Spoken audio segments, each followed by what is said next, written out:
Helo, Emma dwi. Dwi'n mynd i helpu chi edrych ar uned 10 yn y llyfr Mynediad. Dwi'n defnyddio llyfr y Gogledd. I'm using the North Wales version, ond peidiwch â phoeni, the principles are the same in both South and North Wales. Reit, da chi'n cofio edrych ar uned 9? Yn uned 9, mi wnaethon ni edrych ar mi nes i, I did, o I made. Mi nes i, mi nes di, mi naeth o, mi naeth hi, mi naethon ni, mi naethoch chi, mi naethon nhw. Yn uned 10, da ni'n defnyddio gwaith calad uned 9 a da ni'n mynd i ddefnyddio mynd yn y gorffennol. So in unit 10, we're going to use the hard work from unit 9 and we are going to be using mynd in the past tense. And to do that simply, dyma da ni'n neud. Mi nes i, I did. Mi es i, I went. Mi nes di, you did. Mi es di, you went. A dyna ni, hey presto, mae gynnon ni mynd yn y gorffennol. And there we have it. We've got mynd in the past tense. Mi es i, mi es di. Mi aeth o, mi aeth hi. Mi eithon ni, mi eithoch chi, mi eithon nhw. Da iawn. Reit. Amser ymarfer. Yn uned 4, mi wnaethon ni defnyddio mynd. In unit 4, we used mynd, but in the present tense, dwi'n mynd i. I'm going to. I'm going to the shops. Dwi'n mynd i'r siop. I'm going swimming. Dwi'n mynd i nofio. Ond yn y gorffennol, dwi'n mynd i becomes mi es i. Mi es i. And remember, mynd likes to work with e. Dwi'n mynd i. Mi es i. Dwi'n mynd i. Mi es i. Dwi'n mynd i nofio, mi es i nofio. Dwi'n mynd i siopa, mi es i siopa. So yn y gorffennol, mae gennym ni 2 i yn agos at ei gilydd. Mi es i nofio.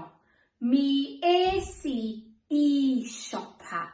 Reit, eich tro chi, your turn. I went shopping. Mi es i siopa. I went dancing. Treiglad meddal. Cofiwch, treiglad meddal ar ôl i. Mi es i ddawnsio. I went shopping. Mi es i siopa. Da iawn. Ond, beth da ni eisiau mynd i rwla arbennig? What if we want to go to a specific place? Yn Cymraeg, i and to the, i'r. To the, i'r. I went to the park. Mi es i'r parc. I went to the bank. Mi es i'r banc. Reit, tro chi.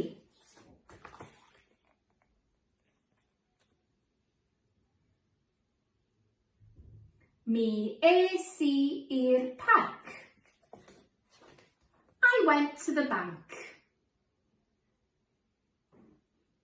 Mi es i'r banc. Da iawn.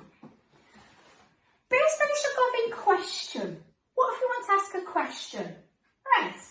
Da ni'n cael gwarad o'r mi, rwbio mi allan, a da ni'n adio mark question.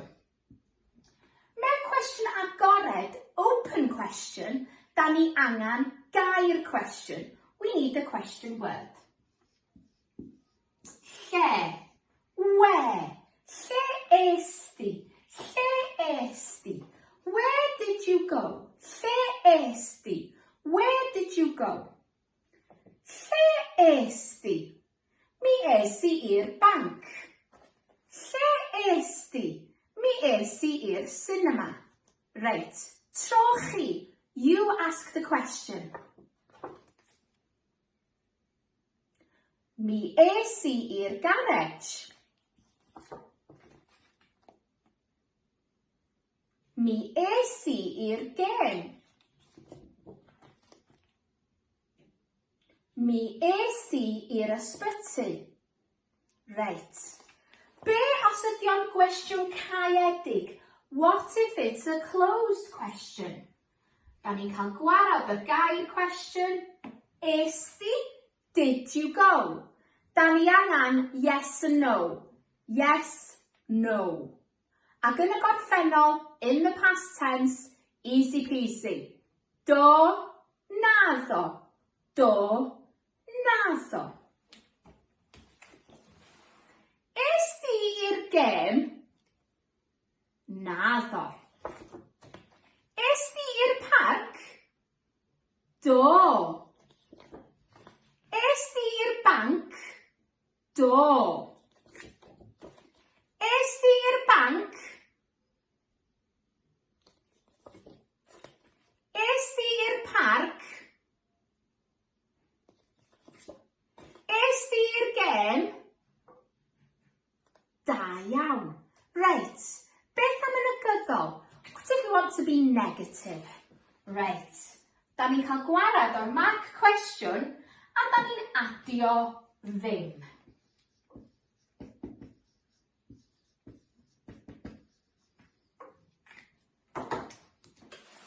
Mi es i i'r gem? Es i ddim i'r gem? Mi es i i'r ysbyty?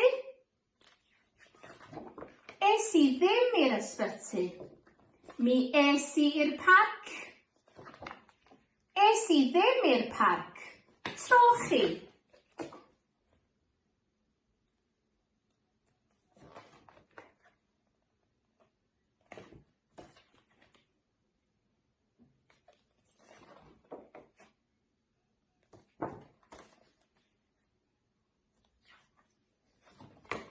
Da iawn.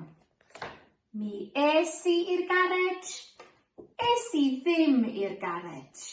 Reit, dwi'n gobeithio bod hynna wedi helpu. Rwan, ewch i uned 10 ar y wefan i ymarfer adnoddau.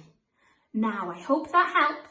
Now go to Unit 10 on the website to practice with the resources there. Diolch yn fawr. Hwyl!